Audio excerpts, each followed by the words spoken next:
اهلا بيكم في كروشيه الهوانم، بتمنى تكونوا بالف خير. النهارده ان شاء الله انا هعمل الغرزه الخفيفه دي. غرزه سهله جدا جدا، تقدروا تعملوا منها بلوزات صيفي، تقدروا تعملوا منها كاشات مايو، تقدروا تعملوا منها حاجات كتيره جدا، بسيطه خالص وسهله. انا اشتغلتها ده خيط اليزا ديفا، وتقدروا تستخدموا اي خيوط قطن انتوا حابين.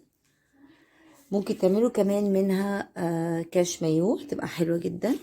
هنبتدي كده وهوريكم. انا الغرزة دي هستخدم فيها اليزا ديفا، وهستخدم مع الخيط ابرة مقاس 2.5. الغرزة دي انا بعملها بمضاعفات العدد 10. هقول بسم الله وهبدأ ب10 مضاعفات العدد 10.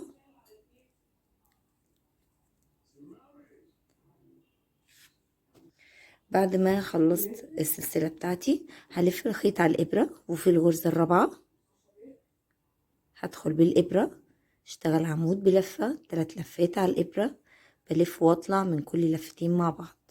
في نفس الغرزة تاني هشتغل عمود تاني بلفة، وفي نفس الغرزة عمود تالت، ألف واطلع.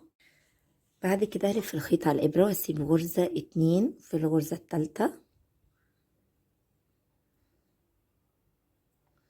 بدخل وبكرر تاني 3 عواميد في نفس الغرزة، 1 2 3. برضو هسيب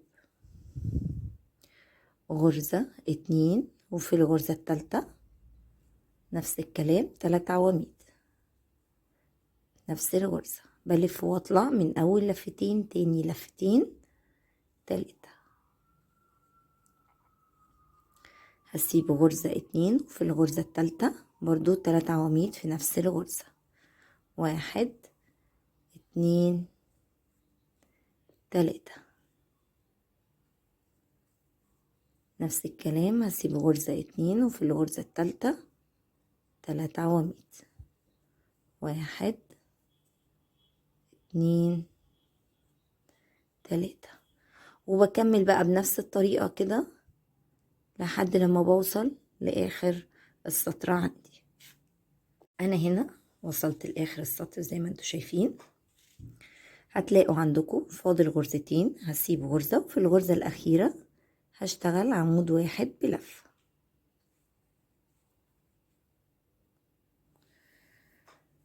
السطر الجاي هرتفع 5 سلسلة، هلف الشغل، هلف لفة 2 على الإبرة، وهاجي دول ال3 عواميد، هاجي في العمود اللي في النص ألف واطلع من أول لفتين تاني لفتين تالت لفتين، بعد كده 2 سلسلة، لفة 2 3 عواميد اللي بعديهم برضو في العمود اللي في النص أول لفتين تاني لفتين تالت لفتين، 2 سلسلة، لفة 2 3 عواميد اللي في النص، العمود اللي في النص هسيب أول عمود وآخر عمود، العمود اللي في النص أول لفتين تاني لفتين تالت لفتين، 2 سلسلة، لفة 2 هتسيبوا عمود 2، العمود التالت اللي هو يبقى العمود اللي في النص في المجموعة اللي بعديها على طول برضو نفس الكلام، 2 سلسلة، عمود 2 العمود التالت، بلف واطلع من اول لفتين تاني لفتين تالت لفتين زي ما انتوا شايفين كده.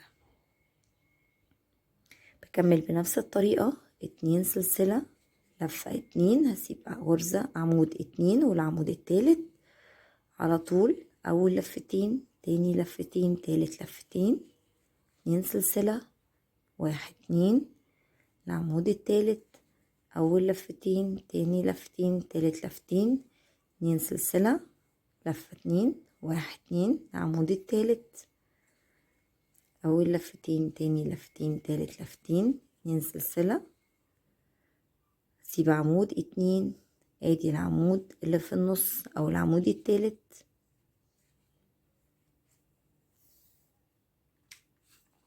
بعد كده سلسلة واحدة هلف لفة 2 وهاجي في الغرزة التالتة من غرز الارتفاع واشتغل برضو عمود بلفتين. هنكمل بقى بعد كده. هاجي ارتفع 4 سلسلة، هلف الشغل، هلف الخيط على الابرة وفوق العمود، هشتغل 3 عواميد، 1 في نفس الغرزة، 2 3، وعلى طول العمود اللي بعده برضو 3 عواميد، 1 2 3، العمود اللي بعده برضو 3 عواميد، 1 2 3، العمود اللي بعده 3 عواميد، 1 2 3، وبكمل بقى بنفس الطريقة كده زي ما انتوا شايفين كده لحد اخر السطر عندي. انا وصلت لاخر السطر، فباجي بعد ال3 عواميد بشتغل سلسلة واحدة، هلف الخيط على الابرة وهاجي هسيب غرزة وفي الغرزة اللي بعدها على طول هشتغل عمود بلفة وارجع اكرر تاني 5 سلسلة، الف الشغل، هلف لفة 2 على الابرة، هسيب اول عمود وفي العمود التاني هرجع اشتغل عمود بلفتين، 2 سلسلة، لفة 2، هسيب عمود 2 وفي العمود التالت عمود بلفتين، 2 سلسلة، لفة 2، هسيب عمود التاني وفي العمود التالت اشتغل عمود بلفتين، 2 سلسلة، لفة 2، هسيب عمود التاني، عمود اللي بعده برضو عمود بلفتين، وبكمل تاني بنفس الطريقة زي ما انتوا شايفين كده، وبرجع اكرر زي ما انتوا شايفين لحد ما بوصل للمقاس او الحجم اللي انا عايزاه. الغرزة بسيطة وناعمة جدا سهلة، عايزة اقول لكم ان هي سريعة جدا جدا، تقدروا تعملوا قطعتين وتقفلوهم من تحت البطاط لو عايزين مثلا فستان لبنوتة صغيرة او حاجة، يعني حاجة زي الكاش مايو كده. ليه افكار كتير، ممكن تعمل منها بلوزة صيفي كات، تعمل منها حاجات كتير. اتمنى يا رب يكون الغرزة عجبتكم والفيديو عجبكم، واستنوني فيديوهات تاني ان شاء الله.